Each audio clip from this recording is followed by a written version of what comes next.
8.1 exercise का question number 7 हल करने जा रहे हैं।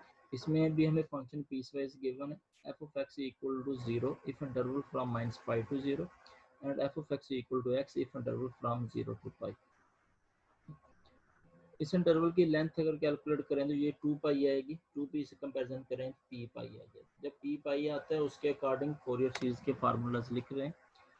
f of x equal to a naught by 2 plus sigma n 1 to infinity a n cos nx plus sigma n 1 to infinity b n sin nx। अब हम यहाँ पे a naught, a n और b n की value calculate करके put करेंगे। First of all a naught का formula one by pi integral f of x dx। जो लिमिट्स हमें इनिशियल पॉइंट और जो एंडिंग पॉइंट होता है इंटरवल का उसके अकॉर्डिंग यहाँ पे लिमिट्स पुट होती हैं। यहाँ पे -पाई और पाई है इनिशियल पॉइंट और ending point. -Pi to pi f x d x. Function क्योंकि पीसवाइज है तो हमें इस इंटीग्रल को ब्रेक करना पड़ेगा। -पाई टू 0 इंटीग्रल करना पड़ेगा और 0 to पाई इंटीग्रल करना पड़ेगा। जब -पाई टू 0 इंटीग्रल करेंगे तो -पाई टू इंटीग्रल के लिए जो एफ ऑफ एक्स है वो 0 के इक्वल है, वो 0 पुट कर देंगे। और 0 to पाई के लिए एफ ऑफ एक्स एक्स के इक्वल है, वो पुट कर देंगे। 0 का डेफिनेट इंटीग्रल 0 होता है। एक्स का जो है इंटीग्रल लेंगे तो वो x²/2 आएगा। अब इसमें आपने जस्ट अपर लिमिट पाई पुट करनी है और लोअर लिमिट 0 पुट करनी है, तो आपके पास रिजल्ट आएगा a0 पाई/2 आएगा। नेक्स्ट हम कैलकुलेट करने जा रहे हैं an का फार्मूला 1/पाई इंटीग्रल -पाई to pi F of X cos nx dx होता है। पीसवाइज फंक्शन है। -पाई टू 0 के लिए अलग इंटीग्रल कर लिए, 0 to पाई के लिए अलग कर लिए। जब -पाई टू 0 कर रहे हैं तो इस एफ ऑफ एक्स को 0 लिखा जाएगा। जब 0 to पाई कर रहे हैं तो एफ ऑफ एक्स को x लिखा जाएगा, क्योंकि ये हमें क्वेश्चन में गिवन है। 0 का डेफिनेट इंटीग्रल 0 होता है। यहाँ पे इंटीग्रेशन बाय पार्ट आप 2 मरतबा लगा सकते हैं, ठीक है। या आप यहाँ पे इंटीग्रेशन बाय चेन रूल लगा सकते हैं। इंटीग्रेशन बाय चेन रूल आपको मैं एक दफ़ा याद करवा देता हूँ क्या थी। आपके पास एक पॉलिनोमियल फंक्शन है यानी x³ और दूसरा आपके पास ट्रिग्नोमेट्री फंक्शन है। इंटीग्रेशन बाय चेन रूल किस तरह अप्लाई करते हैं? First function as it is लिखते हैं, ये x³ एज इट इज लिख लिया। सेकंड फंक्शन का इंटीग्रल लेते हैं। सेकंड का इंटीग्रल ये sin nx का, तो वो हो जाएगा -cos nx/n। यहाँ तक आपने काम कर लिया। अब आप इसको छोड़ दें। अब आप इसके ऊपर तवज्जो करें। x³ अब फर्स्ट फंक्शन है और ये आपके पास सेकंड फंक्शन है। अब नेक्स्ट आपने फर्स्ट फंक्शन का डेरिवेटिव लेते जाना है और सेकंड का इंटीग्रल लेते जाना है, और sign plus minus alternate sign चलेगा। फर्स्ट फंक्शन x³ है और सेकंड फंक्शन -cos nx/n है। अब फर्स्ट फंक्शन का डेरिवेटिव लेंगे। x³ का जो डेरिवेटिव है वो क्या है? 3x² है। और सेकंड फंक्शन ये इसका इंटीग्रल लेंगे। जब इसका इंटीग्रल लेना है तो -1/n को आप बाहर लिख लें। cos nx का इंटीग्रल आ जाएगा sin nx/n। अब यहाँ पे ये आपके पास फर्स्ट फंक्शन हो जाएगा, ये 3x² जिसका आपने डेरिवेटिव लिया था, और जो इसके साथ ये चीज़ आ रही है ये वाली, ये आपके पास सेकंड फंक्शन हो जाएगा, ठीक है। पहले माइनस लगाया, अब नेक्स्ट प्लस आ जाएगा। अब ये फर्स्ट फंक्शन, अब इसका आपने डेरिवेटिव लेना है। 3x² का डेरिवेटिव लेंगे वो 6x आएगा। यहाँ स्क्वायर गलती से लिखा गया, ये 6x आना है यहाँ पे। और सेकंड का इंटीग्रल, इसका टोटल का इंटीग्रल -1/n, ये भी n बाहर इधर आ जाएगा साथ, ये -1/n² बनेगा, -1/n²। सेकंड फंक्शन का इंटीग्रल लेना है। सेकंड ये है आपके पास फंक्शन, इसमें जो कांस्टेंट था जिसके ऊपर इंटीग्रल नहीं अप्लाई होना था उसको हमने बाहर लिख लिया। sin nx का इंटीग्रल क्या हो जाएगा?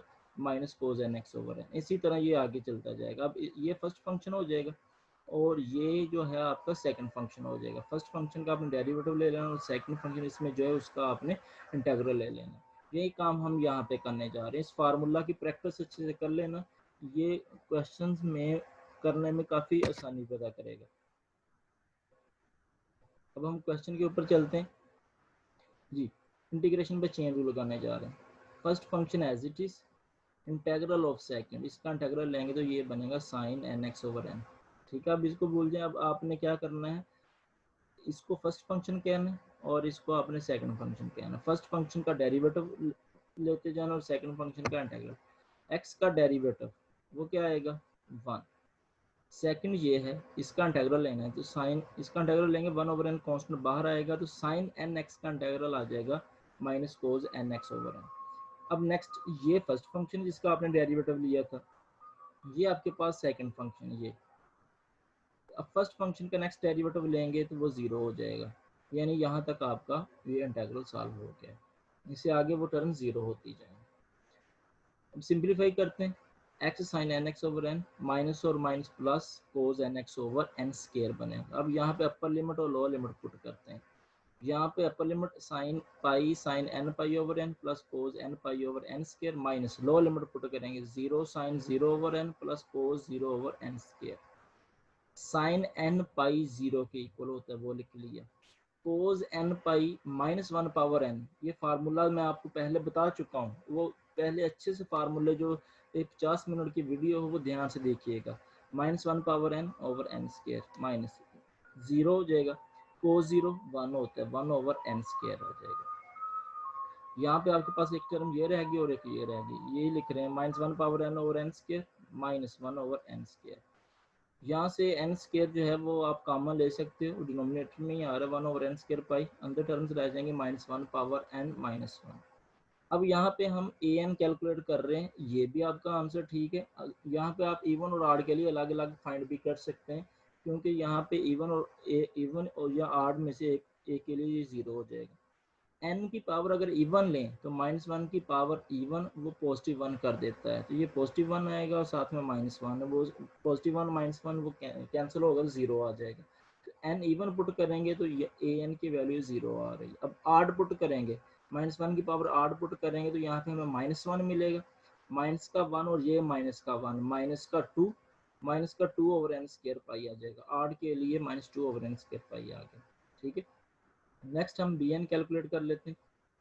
बी एन का फार्मूला क्या है, one over pi integral f of x sine n x. Limit जो हमें क्वेश्चन में दिए minus pi to pi, function piecewise है तो इसको लिख लेते हैं minus pi to zero f of x, minus pi to zero की जो हमें फंक्शन गिवन है वो जीरो है, साथ sine n x as it is आ गया, plus zero two pi F of x जो हमें गिवन जीरो टू पाई के लिए वो लिखा एक्स, साथ में sine n x d x आ गया। जीरो का डेफिनेट इंटीग्रल जीरो होगा। अब यहाँ पे भी इंटीग्रेशन पे चेन रूल अप्लाई करने जा रहे हैं, x first function sine n x second function. First function as it is लिखा, सेकंड का इंटीग्रल, सेकंड का इंटीग्रल आएगा minus cos n x over n. अब आप इसको छोड़ दें, आप अब इस पे फोकस करें इंटीग्रेशन पे चेन रूल लगाने के लिए। ये फर्स्ट फंक्शन है और ये आपके पास सेकंड फंक्शन है।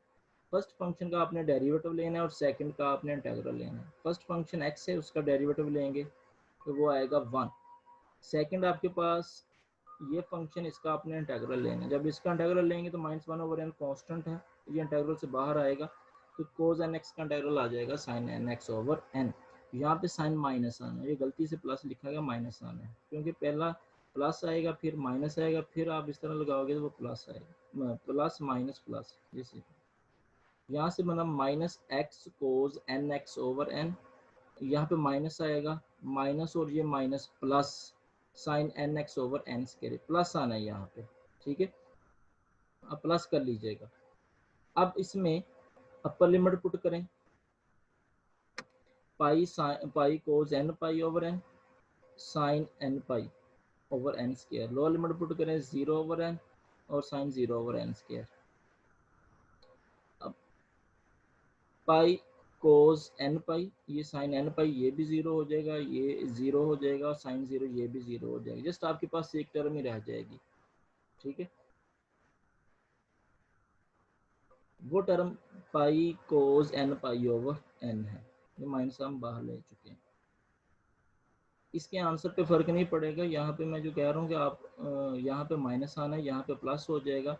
अगर माइनस कॉमन यहाँ से लेंगे तो यहाँ पे माइनस आ जाएगा, यहाँ पे माइनस आएगा तो ये टर्म जीरो हो रही है, और यहाँ पे माइनस आएगा ये टर्म भी जीरो हो रही है। आंसर पे कोई फर्क नहीं पड़ने वाला, फिर भी सेम आंसर आ जाएगा। पाई से पाई कट जाएगा, कोस एन पाई इक्वल होता है माइनस वन पावर एन के, वो लिखा, ओवर में एन आ जाएगा, तो minus into minus one power n over n आ गया। अगर कोई स्टूडेंट यहाँ पे लिखना चाहे ये माइनस को इसके अंदर ही लिखना चाहे तो minus one power n plus one कर सकता है ओवर एन, ये बी एन की वैल्यू आ गई। अब ये वैल्यूज कैलकुलेट की हैं, हम फोरियर सीरीज में पुट कर देते हैं। F of x equal to a naught by two plus sigma n one. देखें ए एन इवन और ऑड के लिए डिफरेंट वैल्यू दे रहा है, तो इसीलिए हम जो एन वन टू इन्फिनिटी होता है ए एन कोज एन एक्स के लिए भी हम ऑड और इवन अलग अलग कर रहे हैं, इनको ज्वाइन करेंगे फिर एन वन टू इन्फिनिटी बन जाएगा, n one three five to infinity a n cos n x. इसी तरह sigma n two four six to infinity a n cos n x, different values इसलिए हमने इनको अलग कर लिया। Plus sigma n one two three so to infinity b n sine n x, b n की एक ही वैल्यू है हमारे पास। ए नॉट की वैल्यू लगाई वो पाई बाई टू आई थी हमारे पास। ऑड के लिए ए एन की वैल्यू ए एन ऑड के लिए 135 के लिए सो के लिए minus two over n square pi आया था, वो पुट कर दिया, ठीक, साथ कोजेन एक्स आ जाएगा। प्लस इवन के लिए ए एन की वैल्यू जीरो आई थी, वो ए एन को हमने जीरो पुट कर दिया, ये चीज़ जीरो हो जाएगी। Plus sigma n one two three so to infinity b n की वैल्यू आपके सामने ये minus one power n plus one over n है, वो पुट कर दिया, साथ साइन एन एक्स आ जाएगा। अब जो बाकी टर्म्स रहेगी वो लिखेंगे, पाई बाई फोर आ जाएगा, माइनस टू ओवर पाई पे सिग्मा सिग्मा अप्लाई नहीं होना, ये तो एन के ऊपर अप्लाई होता है, तो माइनस टू ओवर पाई को आप सिग्मा से बाहर लिख लें, sigma n one three five to infinity आ जाएगा cos n x over n square आ जाएगा, ठीक है। और यहाँ से आप कोई चीज़ बाहर नहीं लिख सकते क्योंकि सब के ऊपर सिग्मा अप्लाई होना है, ठीक है। ये टर्म और ये टर्म हमारा रिक्वायर्ड आंसर है। अब यहाँ पे अगर ये चाहते हैं स्टूडेंट के एन वन थ्री फाइव के बजाय एन वन टू थ्री तमाम नेचुरल नंबर शो हो, सिग्मा तमाम नेचुरल नंबर के लिए शो हो, तो फिर इस एन को हमें टू एन माइनस वन से रिप्लेस करना पड़ेगा। अब यहाँ पे तमाम नेचुरल नंबर भी पुट किए जाएंगे तो हमें क्या मिलता जाएगा, आड नंबर, और यहाँ पे पुट करेंगे तो यहाँ पे तो हमें आड नंबर ही मिलने हैं, इवन नंबर है ही नहीं है। अब इस फॉर्म में लिखने का ये फायदा होगा, आप जो भी नेचुरल नंबर पुट करेंगे हमें मिलेगा क्या, आड नंबर ही मिलते जाएंगे, ठीक हो गया। ये हमारे पास रिक्वायर्ड फोरियर सीरीज है। अब सेकंड पार्ट के लिए, बी पार्ट के लिए हमें इसकी एक्सपेंशन भी कर लेनी चाहिए, फोरियर सीरीज की टर्म्स भी बना लेनी चाहिए। हम बनाते हैं, पाई by four minus two over pi into bracket लगा लेंगे, वन पुट करेंगे, यहाँ पे वन पुट करेंगे, टू माइनस वन यानी वन बनेगा कोस वन एक्स, और यहाँ पे वन ही पुट करेंगे तो टू माइनस वन वन का स्केयर यानी कोस एक्स ओवर वन का स्केयर बनेगा। टू पुट करेंगे, two two time four minus one three, cos three x, और नीचे भी क्या बनेगा, थ्री बन जाएगा, cos three x over three का स्केयर। अगर आप इस फॉर्म से निकालना चाहते हैं तो ज़्यादा इजीली कैलकुलेट हो जाएगा। वन पुट करेंगे तो ये बनेगा कोस एक्स ओवर वन का स्केयर, थ्री पुट करेंगे एन की जगह पे कोस थ्री एक्स ओवर थ्री का स्केयर, फाइव पुट करेंगे कोस फाइव एक्स ओवर फाइव का स्केयर, सेवन पुट करेंगे कोस सेवन एक्स ओवर सेवन का स्केयर। इससे भी यही चीज़ बननी है, बाहर माइनस टू ओवर पाई है। प्लस अब इसमें क्या चीज़ बनेगी, वन पुट करेंगे, यहाँ पे वन पुट करेंगे एन की जगह पे वन प्लस वन टू हो जाएगा, माइनस वन की पावर टू इवन नंबर है तो प्लस वन आएगा, sine one x over one, sine one x over one आ जाएगा। टू पुट करेंगे तो ये ऑड नंबर बनेगा, टू प्लस वन थ्री, तो minus sine two x over two हो जाएगा। थ्री पुट करेंगे plus sine three x over three हो जाएगा। अब इसमें ये सिग्मा अप्लाई करेंगे तो हमारे पास जो फोरियर सीरीज की एक्सपेंशन बनेगी वो ये बन जाएगी, पाई by four minus two over pi one over one square cos x plus one over three square cos three x plus one over five square cos five x plus one over seven square cos seven x. इसी तरह next term चलती जाएंगी। और जो यहाँ से आपके पास आया है वो आया है sine x over one minus sine two x over two plus sine three x over three minus sine four x over four. इसमें साइन जो है प्लस माइनस अल्टरनेट चल रहा है, प्लस का फिर माइनस का फिर प्लस का फिर माइनस का। नेक्स्ट टर्म क्या होगी, one minus one over six sine six x, इस फॉर्म में आ जाएगी। ये फोरियर सीरीज की हमने एक्सपेंशन कर ली, और बाद का हमें इस फॉर्म में भी आंसर देना पड़ता है क्वेश्चन में। अब हम बी पार्ट करने जा रहे हैं तो उसमें हमें इस एक्सपेंशन की बहुत ज़रूरत है ताकि हम इसमें कोई सूटेबल वैल्यू पुट करके डिज़ायर्ड फोरियर सीरीज से जो रिजल्ट निकालना चाहते हैं वो हम निकाल सकें। क्वेश्चन नंबर 7 के बी पार्ट में स्टूडेंट्स हम दो तरह की सीरीज बनाना चाहते हैं, एक बनाना चाहते हैं पाई स्क्वायर बाई 8 और एक बनाना चाहते हैं पाई बाई 4। अब इस सीरीज में देखें पाई स्क्वायर बाई 8 की सीरीज में 1/1 square plus 1/3 square plus 1/5 square, यानी कि तमाम टर्म जिसमें स्क्वायर आ रहा है नीचे वो आ रही हैं। तो दूसरा हम फाइंड करना चाहते हैं पाई बाय 4, इसमें कोई भी टर्म स्क्वायर वाली नहीं आ रही। ठीक है, ये दो चीज़ें आपने याद रखनी है। पाई स्क्वायर बाई 8 में तमाम टर्म जो है जिसमें स्क्वायर आ रहा है वो आ रही है, पाई बाय 4 में वो तमाम टर्म जिसमें स्क्वायर नहीं आ रहा वो आ रही हैं। ठीक है, अब देखते हैं कि हमें क्या सूटेबल वैल्यू पुट करनी पड़ेगी इन इंटरवल में से कि हमारे पास जो फोरियर सीरीज एक्सपेंशन है वो ये आंसर दे। और स्टूडेंट्स एक बार याद रखिएगा कि अगर हमें इस तरह की सीरीज फाइंड आउट करनी पड़े तो जो हमें फंक्शन गिवन होता है फर्स्ट ऑफ ऑल ये करें कि उस फंक्शन का ग्राफ बना लें, उस फंक्शन का ग्राफ बना लें। इस फंक्शन का ग्राफ बनाते हैं, माइनस इंटरवल आपने लेना -π to π, -π to π इंटरवल लेंगे, -π to 0 इंटरवल के लिए जो फंक्शन की वैल्यू वो 0 ही काउंट होगी, और 0 to π के लिए फंक्शन की जो वैल्यू वो x काउंट होगी। अब इसको देखते हुए हम जो है वो ग्राफ बनाते हैं। -π to π इंटरवल, ये एक इंटरवल बना लिया, -π बेसिक इंटरवल, -π to π ये इंटरवल बना लिया। अब -π से 0 तक ये 0, -π से 0 तक जो आपके पास फंक्शन की वैल्यू है वो 0 ही आ रही है, तो -π to 0 के लिए हमने 0 बना लिया, ये उसका ग्राफ है। -π to 0 के लिए फंक्शन 0 ही है, ये ग्राफ आ गया। अब दूसरा दिया है 0 to π के लिए, ये 0 यहाँ तक पाई है, 0 to π के लिए जो ग्राफ है एफ ऑफ एक्स का वो एक्स के इक्वल है, और जो एक्स का ग्राफ होता है वो इस फॉर्म का होता है, पॉजिटिव एक्स का ग्राफ ये इस फॉर्म का होता है।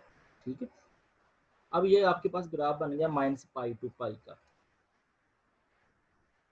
अब पीरियाडिक एक्सटेंशन देखते हैं, इसकी पीरियाडिक एक्सटेंशन क्या है, हमें उसकी भी ज़रूरत पड़ सकती है।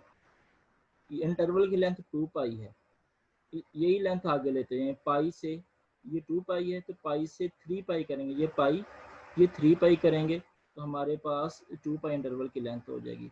-π से इधर -3π पे आएंगे तो इस इंटरवल की लेंथ भी 2π हो जाएगी। जिस इंटरवल का ये इंटरवल की लेंथ का ये ग्राफ है वही जो है इंटरवल की लेंथ आगे बना लिया आपने, और यही ग्राफ जो है वो सिमिलरली ग्राफ इसी पैटर्न से हम आगे ड्रा करते जाएंगे, जिसको हम पीरियाडिक एक्सटेंशन कहते हैं। अब देखें ये 2π लेंथ है, उसमें आधी लेंथ के लिए ये वैल्यू 0 है और आधी लेंथ के लिए f of x equal to x है, यानी कि पाई से 3π का इंटरवल बनेगा, तो पाई से 2π आधा इंटरवल हो जाएगा उसका, 2π से 3π उसका आगे वाला इंटरवल बन जाएगा। तो यही ग्राफ आगे हमने बना लिया पाई से 3π के लिए। इसी तरह यही ग्राफ हमने पीछे बना लिया -3π to -π के लिए। ठीक है, अब हमने ये चेक करना है ग्राफ को देखते हुए कि इसमें क्या किया जाए कि हमें π/4 की सीरीज भी मिल जाए और π²/8 की भी मिल जाए। एक सीरीज में हमें स्क्वायर्स की टर्म चाहिए, 1 स्क्वायर, 3 स्क्वायर, 5 स्क्वायर, 7 स्क्वायर ये टर्म चाहिए, और एक सीरीज के लिए हमें ये 1 2 3 इस फॉर्म में चाहिए, ना कि स्क्वायर की फॉर्म में चाहिए। अब यहाँ पे क्या पुट किया जाएगा कि स्क्वायर्स की टर्म्स रह जाएं। अगर x को 0 पुट किया जाएगा तो साइन 0 0, साइन यहाँ पे भी 0 बन जाएगा, ये भी 0 बन जाएगा, ये भी 0 बन जाएगा, ये भी 0 हो जाएगा, यानी टोटली ये आपके पास 0 हो जाएगा। लेकिन इसमें कोस की टर्म्स आ रही हैं, तो ये 0 कोस 0 1 होता है, यहाँ पे कोस 0 1 होता है, यहाँ पे आपके पास स्क्वायर्स की टर्म्स रह जाएंगी और ये टर्म्स खत्म हो जाएंगी, एक सीरीज यहाँ से मिल जाएगी। तो हम फंक्शन में x की जगह पे 0 पुट करते हैं, f ऑफ x, यहाँ पे x की जगह पे 0 पुट किया, यहाँ पे भी 0 पुट किया, यहाँ पे भी 0 पुट किया, यहाँ पे भी और यहाँ पे भी 0 पुट किया, प्लस और नीचे जहाँ जहाँ पे 0 यहाँ पे पुट करते जाएंगे वो 0 होता जाएगा, ये चीज़ आ जाएगी। अब π/4 -2/π, cos 0 1 के इक्वल 1/1 स्क्वायर, cos 0 1 है, 1/3 square, 1/5 square, 1/7 square plus so on. अब चेक ये करना है कि फंक्शन की वैल्यू 0 पे क्या आती है, फंक्शन की वैल्यू 0 पे क्या आती है। अगर तो इस इंटरवल में से होता, इस इंटरवल के अंदर से पॉइंट होता जो हम फंक्शन में पुट कर रहे हैं, फिर तो डायरेक्ट उस फंक्शन में हम वो पॉइंट पुट कर देते। अब ये जो पॉइंट जीरो पे हम चेक कर रहे हैं वो लेस देन जीरो, वो इस इंटरवल के लिए भी जीरो यूज हो रहा है और इस इंटरवल के लिए भी क्या यूज हो रहा है, जीरो। जीरो इस इंटरवल में भी आ रहा है, इसके एंडिंग पॉइंट में आ रहा है इंटरवल के, और इसके इनिशियल पॉइंट में आ रहा है। तो ऐसे केस में हमें उस पॉइंट पे चेक करना है कि लेफ्ट साइड से और राइट साइड पे क्या आंसर आ रहा है। जैसे जीरो पे हम फंक्शन की वैल्यू चेक करना चाह रहे हैं, तो इसके लेफ्ट साइड से जीरो जीरो आ रहा है आंसर, और अगर हम राइट साइड से आएंगे, इस ग्राफ के राइट साइड से आएंगे, फिर भी हमारा आंसर क्या आ रहा है, जीरो आ रहा है। इस साइड से आ रहे हैं तब भी जीरो को अप्रोच कर रहा है जीरो पे, इस साइड से जीरो की तरफ आ रहे हैं तब भी आंसर जीरो को अप्रोच कर रहा है। यहाँ पे फंक्शन कंटिन्यूस है, वैसे भी आप कह सकते हैं इसमें कोई ब्रेक नहीं आ रहा, तो ये फंक्शन जो है वो कंटिन्यूस है। यहाँ पे डिसकंटिन्यूटी आ जाए, फॉर एग्जाम्पल हमें पाई पुट करना पड़ जाता, पाई, तो पाई पे डिसकंटिन्यूटी, आप लेफ्ट साइड से आ रहे हैं तो आंसर क्या आ रहा है, पाई के जीरो आ रहा है, और राइट साइड पे आंसर आ रहे हैं तो आपका आंसर जो ये पॉइंट आ रहा है, ये पॉइंट पाई के इक्वल होगा। ठीक है, लेफ्ट साइड से कुछ और आंसर आ रहा है पाई पे और राइट साइड पे कुछ और आंसर आ रहा है। अगर ऐसा पॉइंट पुट करना पड़े, यानी डिसकंटिन्यूटी वाला पॉइंट, लेफ्ट साइड से कुछ और आंसर हो राइट से कुछ और हो, तो उस वक्त आपको दोनों साइड से लिमिट को ऐड करके टू पे डिवाइड करना है, वो फंक्शन की वैल्यू काउंट की जाएगी। अब यहाँ पे लेफ्ट साइड से और राइट साइड सेम आंसर आ रहा है, तो यहाँ पे एवरेज कैलकुलेट करने की जरूरत नहीं है, f zero equal to zero है। ठीक है, जीरो को अप्रोच कर रहे हैं तो आंसर क्या आ रहा है, जीरो ही आ रहा है, तो f zero equal to zero, तो फंक्शन में हमने जीरो पुट कर दिया, ये आ गया pi by four minus two over pi, और हमारे पास ये रिक्वायर्ड रिजल्ट आ जाएगा। सिंप्लीफाई करेंगे, इसमें सिंप्लीफिकेशन करेंगे तो एट द एंड जो ये बनेगा pi square by eight, pi square by eight equal आएगा one over one square plus one over three square plus one over five square plus one over seven square. अब हम दूसरी इसमें series find करने जा रहे हैं जिसमें स्केयर्स की टर्म नहीं चाहिए जी। इसमें अब वो सीरीज हम फाइंड करने जा रहे हैं जिसमें स्केयर्स की टर्म नहीं चाहिए। ये देखिएगा, ये स्केयर वाली आपने कैलकुलेट कर ली है, अब स्केयर वाली टर्म नहीं आनी चाहिए, यानी स्केयर वाली टर्म को क्या होना चाहिए, जीरो होना चाहिए। अब अगर यहाँ पे 90 पुट करते हैं, x की जगह पे 90 पाई बाय 2, कोस 90 जीरो होता है, ये स्केयर वाली टर्म खत्म हो जाएगी। ये 90 पुट करेंगे कोस 270 बनेगा, कोस 270 पाई बाय 2 पुट करें, 90 पुट करें, वो 3 पाई बाय 2 270 के इक्वल आता है, वो भी जीरो होगा। यहाँ पे पुट करेंगे 90, ये भी जीरो होगा। 90 पुट करने से ये स्केयर्स की टर्म सारी क्या हो रही हैं, जीरो हो रही हैं। ठीक है, लेकिन साइन 91 नहीं होता, हम यहाँ पे 90 पुट करते हैं, यहाँ पे 90 पुट करेंगे, ये भी जीरो हो जाएगा, ये जीरो, ये सारी टर्म जीरो हो जाएंगी, साइन 91 होता है। यहाँ पे 90 पुट करेंगे, साइन 2 टाइम 90 साइन 180 हो जाएगा, साइन 180 जीरो होता है, ये टर्म जीरो हो जाएगी, ये टर्म 1 आंसर देगी। यहाँ पे आप 90 पुट करेंगे, साइन 270 बनेगा, साइन 270 माइनस में हमें आंसर देता है, तो -1 आएगा, -1 ओवर 3। यहाँ पे 90 पुट करेंगे, ये 360 बन जाएगा, साइन 360, ये भी जीरो, यानी कि इसमें ये टर्म आ रही है, ये जीरो हो रही है, यहाँ से वैल्यू आएगी आपकी, ये जीरो हो रही है, यहाँ से वैल्यू आएगी, तो यहाँ पे हम 90 पुट करने जा रहे हैं फंक्शन में दूसरी चीज फाइंड करने के लिए, पाई बाय 2 पुट कर दिया हमने, ये चीज आ गई आपके पास। ठीक है, और सिंप्लीफाई किया है। अब देखना यह है कि पाई बाय 2 पे वैल्यू क्या आएगी, फंक्शन के अंदर पाई बाय 2 पुट करेंगे तो क्या वैल्यू आएगी जी।